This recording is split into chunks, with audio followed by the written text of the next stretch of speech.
गट आहेत त्या अगोदर समजून घ्यावे लागतील. त्याच्यापैकी पहिला आहे पहा धातू साधित.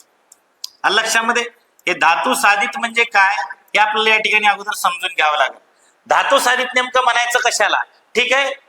त्याचं कारण असं आहे, हे कशासाठी आपल्याला समजून घ्यायचं आहे, कारण संयुक्त क्रियापद जे आहे हे संयुक्त क्रियापद हे धातू साधित आणि सहाय्यकारी क्रियापद या दोघांच्या एकत्रीकरणातून ते बनतंय. लक्षामध्ये. ठीक आहे. म्हणजे धातू साधित आणि सहाय्यकारी क्रियापद हे दोन शब्द एकत्रित येऊन हे संयुक्त क्रियापद जे आहे हे संयुक्त क्रियापद तयार होतं. त्याच्यामुळं अगोदर आपल्याला धातू साधित म्हणजे काय ते आपण सर्वप्रथम या ठिकाणी जाणून घेण्याचा प्रयत्न करूयात.